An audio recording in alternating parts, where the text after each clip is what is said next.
제17편. 그들의 마음은 기름에 잠겼으며 그들의 입은 교만하게 말하나이다. 이제 우리가 걸어가는 것을 그들이 애워싸서 노려보고 땅에 넘어뜨리려 하나이다. 그는 그 움킨 것을 찢으려 하는 사자 같으며 은밀한 것에 엎드린 젊은 사자 같으니이다. 여호와여, 일어나 그를 대항하여 넘어뜨리시고 주의 칼로 악인에게서 나의 영혼을 구원하소서. 여호와여, 이 세상에 살아있는 동안 그들의 분깃을 받은 사람들에게서 주의 손으로 나를 구하소서. 그들은 주의 제물로 배를 채우고 자녀로 만족하고 그들의 남은 산업을 그들의 어린아이들에게 물려주는 자니이다. 나는 의로운 중에 주의 얼굴을 배우리니 깰 때에 주의 형상으로 만족하리이다. 오늘 아침 묵상의 주제는 어두운 세상 속에서 소망을 지키는 길입니다. 시편 17편 10절에서부터 15절은 우리에게 두 가지 중요한 교훈을 줍니다. 첫 번째는 세상 속에서 우리가 경계해야 할 이들의 삶을, 그리고 두 번째는 그럼에도 불구하고 다윗이 소망을 잃지 않았던 이유입니다. 본문 10절에서부터 12절은 부정한 이들의 모습을 묘사합니다. 그들은 거침없이 선을 넘고 습관적으로 법을 어기며 따뜻한 마음을 비웃고 당장 만족스러운 일이라면 무엇이든지 다하는 냉담한 이들로 묘사됩니다. 이러한 사람들의 모습은 우리 사회에서 쉽게 찾아볼 수 있습니다. 자신의 욕망을 채우기 위해 다른 사람을 해치는 행동을 일삼고 때로는 감정이 결여된 채 자신만의 목표를 추구하는 이들이 많습니다. 다윗은 바로 이런 사람들을 경계하며 그들이 결국 무너질 것임을 예언합니다. 그들은 다른 사람을 짓밟고 자신만을 위하는 삶을 살지만 결국 그들의 행동은 자신에게 돌아오게 되어 있습니다. 시편 17편 14절에서 다윗은 그들의 탐욕과 악행이 결국 자아를 삼킬 것이라는 경고의 메시지를 전하고 있는 것이죠. 이것은 우리의 삶에서도 매우 중요한 교훈을 줍니다. 우리가 다른 사람을 희생시키고 자신의 만족만을 추구하는 삶을 살면 그것은 결국 우리 자신에게 해가 될 것입니다. 예를 들어 타인의 고통을 외면하고 우리 자신의 욕망만을 채우려는 삶은 결국 사람들 사이에서 고립되고 나아가 내면의 평화마저 깨어지고 말 것입니다. 하지만 다윗은 그런 세상의 법칙을 넘어서서 그의 소망을 주님께 두었습니다. 그는 무정하고 잔인한 이들의 행위가 결국 무너질 것임을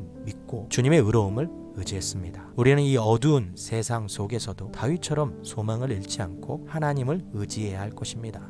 시편 17편 15절에서 다윗은 그의 소망을 확신합니다. 나는 의로운 자의 얼굴을 뵙고 깰 때에 주의 형상에 만족할 것이라 고백합니다. 다윗은 하나님과의 만남을 소망합니다. 그가 바라보는 것은 단지 이 세상의 부와 권력이 아니라 언젠가 하나님을 온전하게 대면하는 순간입니다. 그는 요한일서 3장 2절과 고린도후서 3장 18절에서 말한 것처럼 하나님과의 온전한 만남을 소망하며 이를 향한 믿음을 가집니다. 우리는 주님의 형상을 바라보며 점점 그와 같은 모습으로 변화되어 가고 있다는 바울의 가르침처럼 다윗은 하나님과의 만남을 통해 세상의 가치나 악의 영향을 받지 않으리라 확신합니다.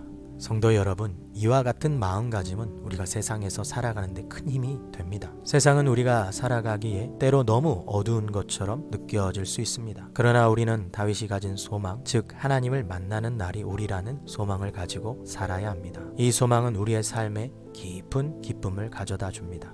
하나님의 사랑을 깊이 인식하고 그 사랑을 온전히 받아들이는 것은 우리의 삶에 영원한 기쁨을 제공합니다. 그 기쁨은 세상 그 무엇으로도 대체할 수 없는 진정한 평화와 기쁨입니다. 오늘 시편 17편이 우리에게 가르쳐 주는 것은 이 세상에서 살아갈 때 우리는 절대 소망을 잃지 않고 세상의 가치를 초월하며 하나님을 향한 소망을 굳게 지키라는 것입니다. 우리가 이 세상의 악과 부정함을 바라볼 때 그 속에서 실망하지 않고 다윗처럼 하나님을 향한 소망을 끝까지 붙잡을 수 있기를 소망합니다. 오늘 하루도 하나님 만날 그 날을 소망하며 하나님께서 주실 기쁨과 사랑으로 살아가시기를 주님의 이름으로 소망합니다.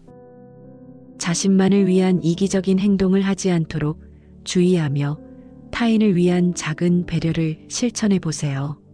삶의 어려운 순간에 세상의 소망에 의지하지 말고 하나님의 형상을 바라보며 그분의 약속을 믿고 기도해 보세요.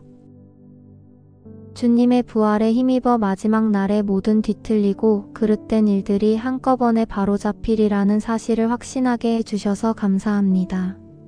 장차 부활의 주님과 더불어 영원히 살게 되리라는 확신 속에 머물게 하셔서 감사합니다.